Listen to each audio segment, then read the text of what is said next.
Chapitre 14. Échauffourée. Nous avions à peine quitté l'ermitage qu'Orquite s'arrêta, s'assit sur un talus et ouvrit son sac. Il en tira une bouteille, ôta le bouchon avec ses dents et s'envoya une lampée de vin. Je restai debout mal à l'aise tandis qu'il continuait à boire. Je doutais que ce soit la meilleure préparation pour affronter 5 canailles aguerris, mais l'ermite avait raison sur ce point. Orquite était nettement plus agressif avec un coup dans le nez. Il eut remarqué mon air malheureux, car il me fit signe de m'asseoir d'un geste impatient. « Repose tes jambes, Tom Ward, et s'il te plaît, épargne-moi cette face de carême. » Voyant que son humeur s'assombrissait, j'obéis sans discuter. Le soleil baissa à l'horizon, et je me demandais s'il pensait profiter de l'obscurité pour attaquer les recruteurs. Cela semblait judicieux, à moins d'attendre les premières lueurs de l'aube, quand il serait encore abruti de sommeil. Mais Orquite était un impatient, qui ne choisissait pas forcément la solution la plus facile. J'avais vu juste. Quand il eut vidé sa bouteille, nous nous remîmes en route. Au bout d'une dizaine de minutes, je vins marcher à ses côtés. J'étais curieux de savoir s'il avait un plan quelconque. « Monsieur Orquite » commençai-je. « Oh, tais-toi » siffla-t-il. « Parle quand on t'y autorise, pas avant. » Je retournai derrière, mécontent et un peu vexé. Il m'avait semblé que ça allait mieux entre nous. En réalité, les choses n'avaient guère changé. L'épouvanteur m'imposait parfois le silence, lui aussi, déclarant que les réponses à mes questions viendraient plus tard, mais jamais avec autant de rudesse. Il était clair que la boisson n'arrangeait pas l'humeur de mon nouveau maître. Hmm.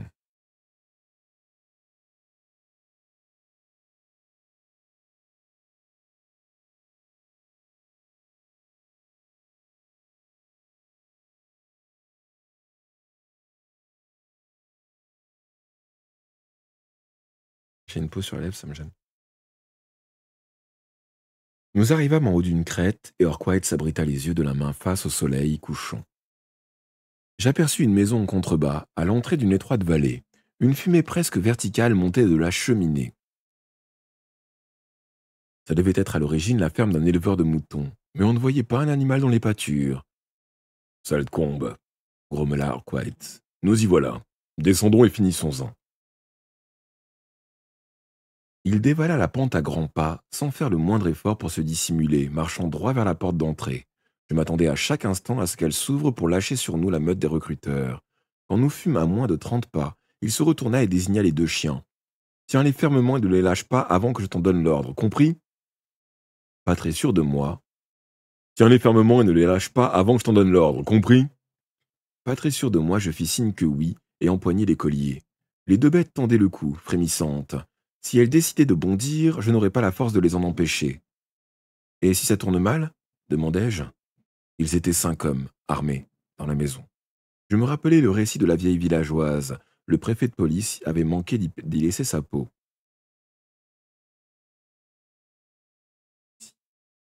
Repose-toi bien, merci pour les games.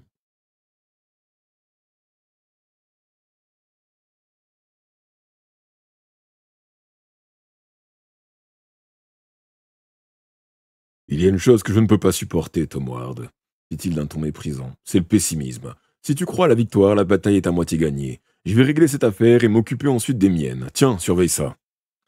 Il déposa son sac à mes pieds et inclina son bâton, la redoutable lame en avant. Franchissant la distance qui le séparait de la porte, il l'ouvrit d'un violent coup de pied et pénétra dans la maison.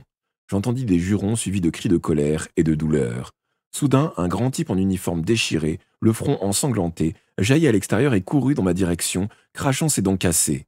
Les chiens se mirent à gronder. L'homme s'arrêta et me fixa un instant. C'était le sergent au visage balafré. Il me reconnut et la colère flamboya dans ses yeux. Je crus qu'il allait m'attaquer, malgré la présence des chiens, mais il me contourna et s'élança sur la pente. Orquite émit alors un sifflement. Avant que j'eus eu le temps de réagir, les 2 bêtes m'avaient échappé et foncé vers la porte ouverte en aboyant furieusement. À peine Griff et Croc étaient-ils entrés dans la ferme que les 4 autres déserteurs en sortirent. 3 d'entre eux surgirent par la porte et s'enfuirent à la suite de leur sergent. Le 4e sauta par une fenêtre et se précipita sur moi en brandissant un couteau. Les chiens n'étaient plus là pour me défendre. Je levai mon bâton et le pointai devant moi. Les lèvres retroussées en un rictus moqueur, l'homme se campa sur ses jambes, le couteau tendu et ricana. Tu as fait une grosse erreur en désertant, petit. Je vais t'ouvrir le ventre et me tailler une ceinture en tes boyaux. Il bondit, et le couteau dessina un dangereux arc de cercle. Je m'écartai plus vite que je m'en serais cru capable, et le sang d'Orquite payait, finalement. Mon premier coup le frappa au poignet, l'obligeant à lâcher son arme. Le second l'atteignit à la tête. Il tomba sur les genoux Il tomba sur les genoux en grognant de douleur. Il ne riait plus maintenant. Je lus de la peur dans son regard. Lentement, il se remit sur pied. J'aurais pu le frapper une troisième fois, mais je le laissai s'en aller. Avec un juron, il détala à la suite de ses compagnons. Je les regardai escalader la colline comme s'ils avaient le diable aux trousses. Je rejoignis la maison, pensant que tout était terminé, et je restai sur le seuil, bouche bée, avec des rugissements de rage. Arkwright cassait tout autour de lui, les meubles, la vaisselle, les vitres. Quand il eut dévasté la pièce, il y mit le feu. Tandis que nous quittions la vallée, un épais rideau de fumée noire obscurcissait le couchant. Avec un sourire satisfait, Arkwright déclara « Après ça, ils ne reviendront pas. » Une voix l'interpella alors du haut de la colline.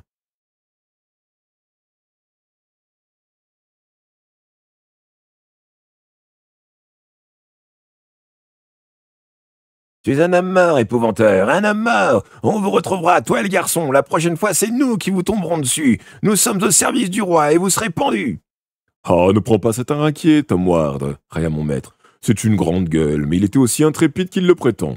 Mais s'il était aussi intrépide qu'il le prétend, il serait là, en ce moment, en train de se battre, au lieu de s'enfuir comme un lâche. Coucou, c'est pas là.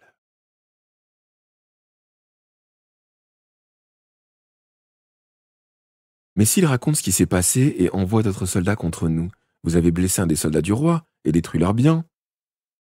La guerre est loin d'être gagnée. L'armée a trop besoin de soldats pour en employer à poursuivre des types dans notre genre. D'ailleurs, je suis sûr que ces hommes sont des déserteurs. Ce sont eux qui risquent d'être pendus. Roué de coups, un préfet de police n'était pas dans les attributions d'un soldat, au temps où j'étais dans l'armée. Là-dessus, Orquite reprit le chemin de la caverne. J'ai vraiment du mal à lire.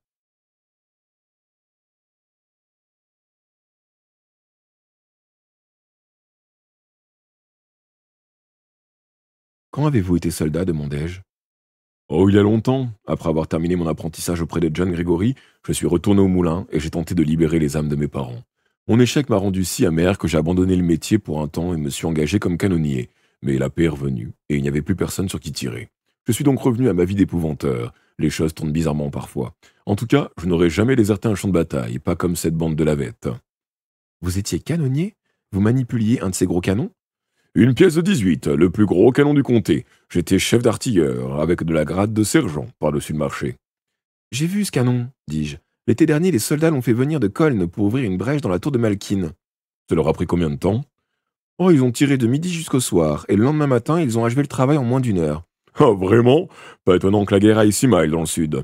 Je connais cette tour et je suis sûr que j'en aurais percé le mur en moins de 2 heures. Tout était question d'entraînement et de technique, vois-tu? Tom Ward, déclara-t-il avec un sourire. Et coucou Éclatax, j'espère que ça va. Je n'en revenais pas de le découvrir si amical et si loquace, à croire que cette échauffourée, avec les déserteurs, lui avait remonté le moral. Toutefois, de retour à l'ermitage, la colère le reprit. Jude Atkins n'avait pas localisé le repère de Morwen. J'ai acquitté ma part du contrat, gronda-t-il. À toi de remplir la tienne. Patience, William, répondit calmement l'ermite. Moissonne-t-on les champs en hiver? Chaque chose en son temps. Je ne l'ai pas encore découvert, ça ne signifie pas que j'en suis incapable. Et je m'en suis suffisamment approché pour conclure que tu as raison. Il faut chercher au sud de la région des lacs, mais il est difficile de dénicher une sorcière. Indubitablement, elle use de sortilèges pour se dissimuler. S'agit-il d'une créature particulièrement puissante? Orquite hocha la tête.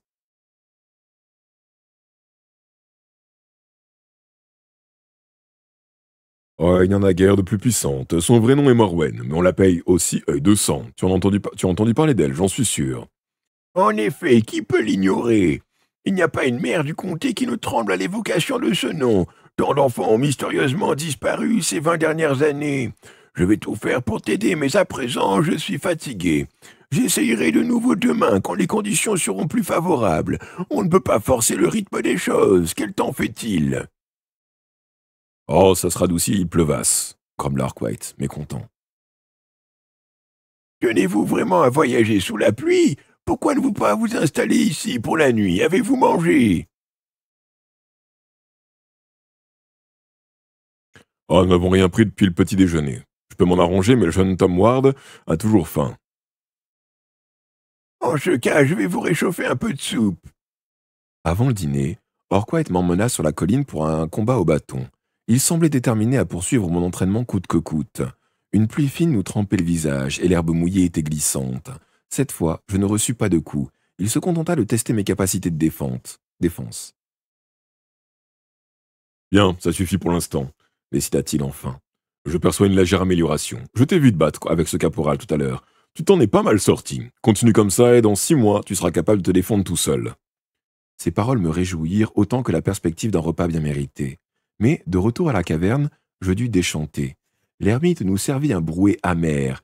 Dès la première cuillerée, je ne pus dissimuler une grimace qui fit sourire Arkwright. N'en laisse pas une goutte, Tom Ward, dit-il. C'est la meilleure soupe d'herbe qu'on puisse trouver au nord de Caster. Joue des végétariens. Les chiens mangeront mieux que nous ce soir. Si l'ermite se sentit offensé par la remarque d'Arkwright, il n'en laissa rien paraître. Quant à moi, je mis un point d'honneur à finir mon bol. J'ignore ce que contenait cette soupe, mais le lendemain, je constatai que je n'avais jamais connu un sommeil aussi paisible depuis mon départ de Chipenden.